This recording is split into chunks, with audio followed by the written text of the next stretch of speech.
Good morning students.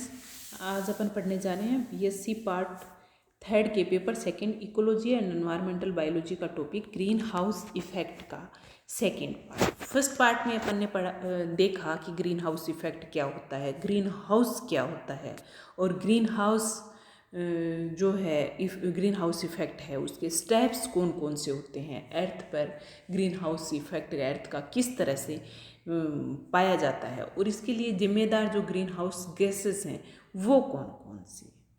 अब आज अपन पढ़ेंगे कि green house gases, green house effect के कारण क्या क्या हैं, किस वजह से ग्रीन हाउस इफेक्ट होता है। तो causes of greenhouse effect अपन पढ़ेंगे।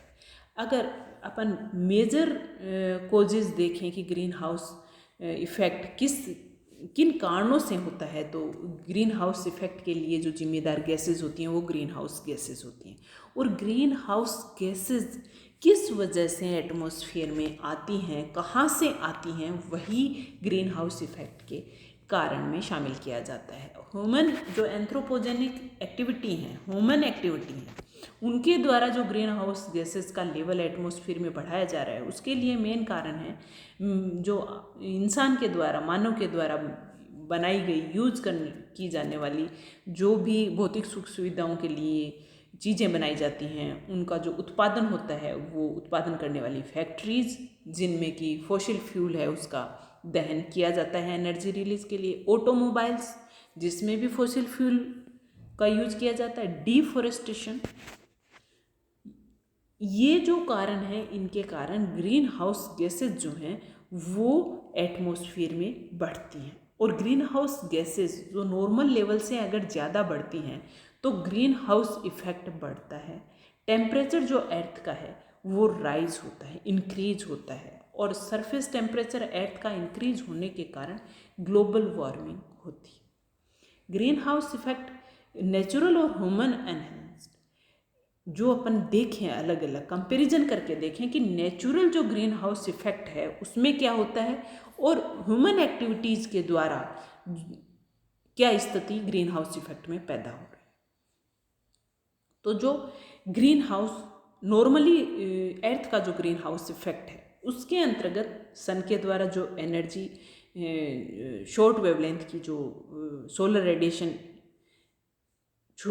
आती हैं, अर्थ पर पहुंचती हैं, वो कुछ तो जो अब्जॉर्ब कर ली जाती है, बहुत सारी तो रिफ्लेक्ट हो जाती हैं, एटमॉस्फेयर से रिफ्लेक्ट हो जाती हैं, फिर अर्थ से रिफ्लेक्ट हो जाती हैं, लेकिन जो अब्जॉर्ब हो जाती हैं उसके बाद मोर हीट एस्केप हो जाता है वहाँ से एटमॉस्फेयर में। यदि जो ग्रीन हाउस गैसेस हैं उनका नेचुरल ही रेशो प्रेजेंट है, नेचुरल क्वांटिटी प्रेजेंट है, तो वो सेल्फ मेंटेन्ड स्थिति होती है जिसमें कि मोर हीट एस्केप हो जाती है। लॉन्ग वेवलेंथ की जो इंफ्रारेड रेडिएशन है वो ज़्यादा मात्रा में एस्केप हो जाती हैं और कम मात्रा में वो जो हीट है वो एटमॉस्फेयर में रहती है। लेकिन जो ह्यूमन एक्टिविटीज़ हैं उसके कारण जो ग्रीन हाउस गैसेस हैं वो एटमॉस्फेयर में बढ़ गई है, उनकी क्वांटिटी बढ़ने के कारण जो सोलर रेडिएशन जो शॉर्ट वेवलेंथ की हाई एनर्जेटिक जो अर्थ पे आती हैं, कुछ तो रिफ्लेक्ट होती हैं एटमॉस्फेयर से, कुछ रिफ्लेक्ट होती हैं अर्थ से, लेकिन जो अब्जॉर्ब हो जाती हैं और वहाँ से फिर जो लॉन्ग वेवलेंथ की रेडिएशन वापस बाहर की तरफ स्पेस में एस्केप होती है, वो ज़्यादा मात्रा में ग्रीन हाउस गैसेस एटमॉस्फेयर में होने के कारण इसके द्वारा बहुत कम मात्रा में एस्केप हो पाती हैं। लॉन्ग वेवलेंथ की रेडिएशन अधिकतर उसके अंदर ही रह जाती हैं, एटमॉस्फेयर के अंदर। तो इससे क्या होता है कि टेम्परेचर बढ़ जाता है। जो नॉर्मल टेम्परेचर है जो 15 डिग्री के आसपास अर्थ का एवरेज टेम्परेचर है वो एवरेज टेम्परेचर में बढ़ोतरी होने लगी है। अब मेजर कॉजेज क्या क्या है ग्रीन हाउस गैसेस के बढ़ने के, तो वो सबसे पहला है burning of fossil fuel.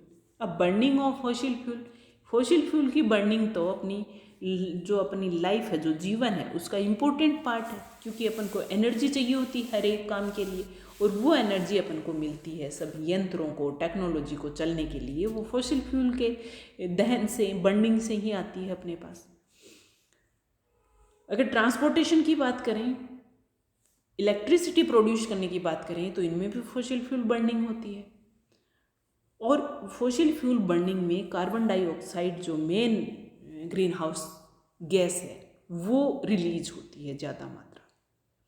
Population जितनी ज़्यादा इंक्रीज हो रही है, यूटिलाइजेशन ऑफ फॉसिल फ्यूल उतना ही ज़्यादा बढ़ रहा है, क्योंकि जितनी ज़्यादा पॉपुलेशन होगी उतने ही लोगों को जो ऑटोमोबाइल्स हैं, गाड़ियां हैं, ट्रांसपोर्टेशन के लिए उनकी ज़रूरत होगी। जितनी ज़्यादा ज़रूरत होगी उतना ही फॉसिल फ्यूल ज़्यादा यूज होगा, ज़्यादा बर्निंग होगी और ज़्यादा मात्रा में CO2 रिलीज होगी atmosphere.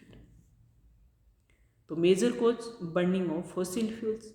Second cause deforestation. Deforestation, वनों का विनाश। ये क्यों करते हैं अपन? हम सब जानते हैं कि वनों के विनाश करने से जो अपनी प्रकृति है, इसका पूरा पर्यावरण ही डिस्टर्ब होता है, पूरा इकोसिस्टम जो अर्थ का है वो डिस्टर्ब होता है। लेकिन पॉपुलेशन बढ़ने के कारण जो गांव है वो शहरों में कन्वर्ट हो रहे हैं, इंडस्ट्रियलाइजेशन बढ़ रहा है, क्योंकि पॉपुलेशन ज़्यादा है, उनकी डिमांड्स पूरी करने के लिए इंडस्ट्रियलाइजेशन होगा, अर्बनाइजेशन होगा, जिसकी वजह से जो वन है, वनों की कटाई होगी, कटाई होकर वहाँ पे इंडस्ट्रीज डेवलप की जाएंगी, शहर बसाए जाएंगे। तो इन सब की वजह से डिफॉरेस्टेशन होता है, और डिफॉरेस्टेशन के कारण एयर पोल्यूशन भी बढ़ता है। जो ट्रीज़ हैं, जो प्लांट्स हैं, वो एयर पोल्यूशन को कम करते हैं, नॉइज़ पोल्यूशन को कम करते हैं, वो सभी तरह के पोल्यूशंस को, जो पर्यावरण है उसको साफ रखने का काम करते हैं। लेकिन डिफॉरेस्टेशन की वजह से जो ट्रीज़ के द्वारा कार्बन डाइऑक्साइड को ऑक्सीजन में कन्वर्ट करने का काम किया जाता है फोटोसिंथेसिस के द्वारा, वो कम होगा और कार्बन डाइऑक्साइड का जो लेवल है वो बढ़ेगा एटमॉस्फेयर। अब अगला है फार्मिंग। फार्मिंग के कारण अपन फर्टिलाइजर्स यूज करते हैं, और फर्टिलाइजर्स में जो नाइट्रस ऑक्साइड जो है वो यूज होता है फर्टिलाइजर्स में, और इसकी वजह से जो नाइट्रस ऑक्साइड है वो बढ़ती है, और नाइट्रस ऑक्साइड जो है वो ग्रीन हाउस इफेक्ट रखती है, क्रिएट करती है। ये ग्रीन हाउस इफेक्ट है, ग्रीन हाउस गैस है। इंडस्ट्रियल वेस्ट और लैंडफिल्स। इंडस्ट्रियल जो वेस्ट हैं वो फैक्ट्रीज, इंडस्ट्रीज़ के द्वारा जो प्रोड्यूस की जाती हैं हार्मफुल गैसेस, जो वो भी एटमॉस्फेयर में रिलीज़ की जाती हैं, और एटमॉस्फेयर में रिलीज़ की जाने वाली गैसेस में से जो कार्बन डाइऑक्साइड, मीथेन, ये ग्रीन हाउस गैसेस हैं जो कि ग्रीन हाउस इफेक्ट बढ़ाती हैं, क्रिएट करती हैं। अब अपन देखते हैं कि जो ग्रीन हाउस इफेक्ट है, इसके इफ़ेक्ट्स क्या क्या हैं। अब जो इंक्रीज्ड ग्रीन हाउस इफेक्ट है कि जो अपना एटमॉस्फेयर है, इसमें ग्रीन हाउस गैसेस इंक्रीज हो रही हैं, उनकी क्वांटिटी बढ़ रही है, तो इसके क्या साइड इफ़ेक्ट हो रहे हैं, ये अपन देखते हैं कि क्या दुष्प्रभाव अपनी अर्थ पर पड़ रहे हैं। तो मेन इफेक्ट है ग्लोबल वार्मिंग, जो अपन हमेशा आजकल सुनते रहते हैं कि ग्लोबल वार्मिंग हो रही है, ग्लोबल वार्मिंग हो रही है। अब ये ग्लोबल वार्मिंग क्या है? पूरी की पूरी ग्लोब का गर्म हो जाना ग्लोबल वार्मिंग है। और अपन जानते हैं ग्रीन हाउस इफेक्ट क्या करता है, और ग्रीन हाउस गैसेस की मात्रा जब बढ़ रही है अपने एटमॉस्फेयर में, तो जो टेम्परेचर है अर्थ का, जो एवरेज टेम्परेचर अपना रहता है 15 डिग्री सेंटीग्रेड, वो उसका इंक्रीज होना ग्लोबल वार्मिंग कहलाता है। और ग्लोबल वार्मिंग होने के कारण जो साइड इफेक्ट हैं वो क्या क्या होते हैं? तो साइड इफेक्ट के रूप में कि ग्लोबल अर्थ का यदि टेम्परेचर बढ़ जाता है तो क्या होगा कि जितना भी अपना पानी है अर्थ पे, जो बर्फ, ग्लेशियर्स जमे हुए हैं, वो सब पिघलेंगे। ग्लेशियर्स अगर पिघलेंगे तो क्या होगा, अपना जो सी का लेवल है वो बढ़ जाएगा, सब जगह बाढ़ आएंगी, बाढ़ आने लग जाएंगी, और पीने का जो पानी है वो कम हो जाएगा, पीने का पानी है वो वेस्ट हो जाएगा, समुद्रों में सारा पीने का पानी जो फ्रेश वाटर हो जाके मिल जाएगा। अब डिप्लीशन ऑफ ओजोन लेयर, जो ग्रीन हाउस इफेक्ट है, इसकी वजह से ओजोन लेयर का डिप्लीशन हो रहा है। और वो कैसे हो रहा है? ओजोन लेयर का डिप्लीशन होने के लिए, क्योंकि स्ट्रेटोस्फीयर में ओजोन लेयर पाई जाती है जो कि हार्मफुल अल्ट्रावायलेट रेज जो अर्थ सरफेस पे आती हैं उनको आने से रोकती हैं, और ये अल्ट्रावायलेट रेज जो होती हैं वो स्किन का कैंसर और क्लाइमेट में चेंज कर देती हैं, स्किन का कैंसर जो है वो बढ़ाती हैं कि स्किन का कैंसर इनकी वजह से होता है। तो नेचुरल जो ग्रीन हाउस गैसेस हैं वो क्लोरोफ्लोरोकार्बन, कार्बन डाइऑक्साइड, मीथेन, ये बढ़ते हैं। और क्लोरोफ्लोरोकार्बन अगर बढ़ता है तो क्लोरोफ्लोरोकार्बन के बढ़ने के कारण अपने जो ओजोन लेयर है उसका डिप्लीशन होता है, क्योंकि क्लोरोफ्लोरोकार्बन ओजोन को विघटन करने का काम करते हैं, ओजोन लेयर है उसको पतला करने का काम करते हैं। अब इसका अगला effect smog and air pollution.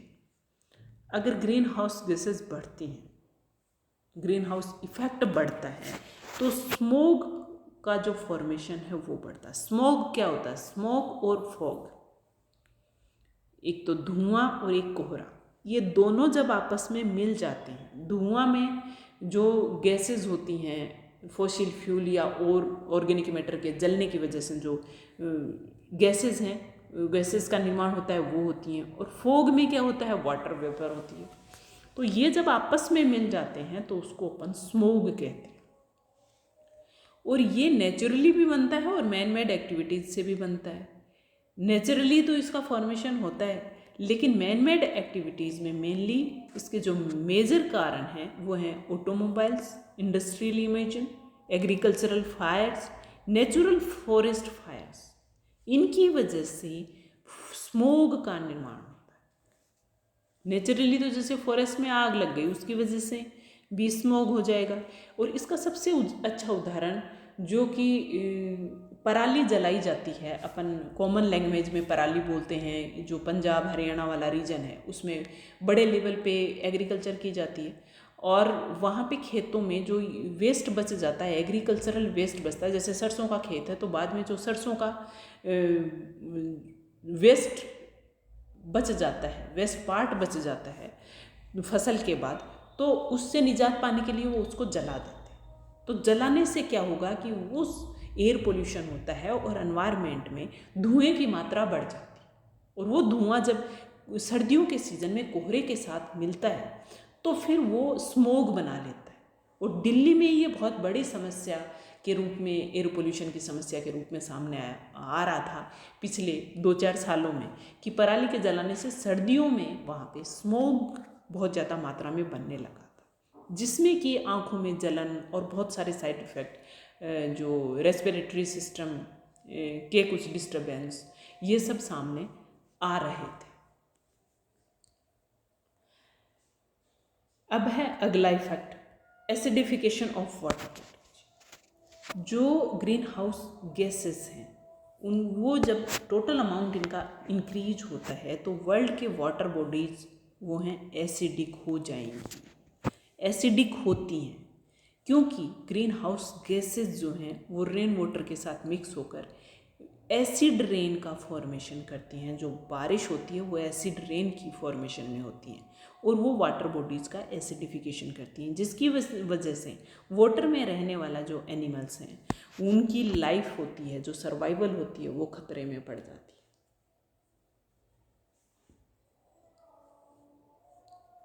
अब इसका जो मेन ग्रीन हाउस इफेक्ट का एक फिनोमिना है जो अपने सामने आता है, वो है रनवे ग्रीन हाउस इफेक्ट। ये जो फिनोमेना है, ये जो एक कंसेप्ट है रनवे ग्रीन हाउस इफेक्ट, ये अपने प्लेनेट पे जब रेडिएशन ज़्यादा मात्रा में अब्जॉर्ब की जाएंगी और अर्थ के द्वारा अब्जॉर्ब की जाएंगी, स्पेस में नहीं रिलीज की जाएंगी, तो जो हीट है वो अर्थ सरफेस का बढ़ जाएगा, टेम्परेचर जो है वो बढ़ जाएगा।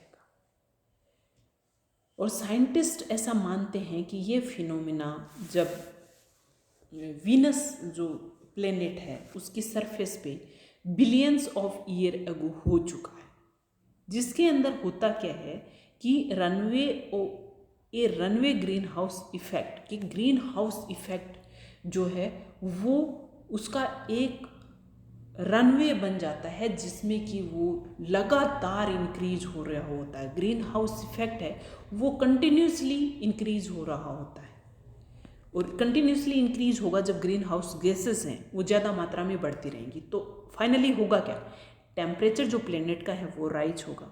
बॉइलिंग पॉइंट तक, जब वाटर के बॉइलिंग पॉइंट तक पहुंच जाएगा तो जितनी भी वाटर बॉडीज़ हैं उनके वाटर कन्वर्ट हो जाएगा वाटर वेपर में, और प्लेनेट का टेम्परेचर है वो बहुत ज़्यादा बढ़ जाएगा, और पॉजिटिव फीडबैक लूप की स्थिति आ जाएगी, जिसकी वजह से क्या होगा कि जो लाइफ है अर्थ पे, जो लाइफ है वो सिंपल शब्दों में अगर अपन कहें तो अर्थ पर लाइफ का जो सर्वाइवल है, वो लाइफ की जो एग्जिस्टेंस है वो फ्यूचर में नहीं रह पाएगी।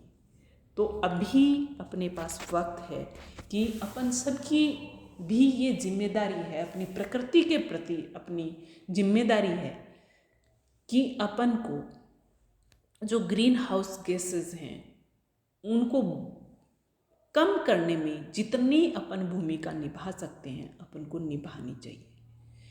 जितना कम अपन प्राकृतिक परिस्थितियों में रहने की आदत डालेंगे, भौतिक सुख सुविधाओं को कम उपयोग करेंगे, तो उतना ही जो अपने ग्रीन हाउस गैसेस का प्रोडक्शन है उतना ही कम होगा। तो प्रकृति के प्रति अपनी जो सपोर्टिंग भूमिका है वो अपन सबको निभानी चाहिए। आज का अपना टॉपिक यहीं ख़त्म होता है। अपना ध्यान रखिए, अपनों का ध्यान रखिए और पढ़ाई करते रहिए। Thank you.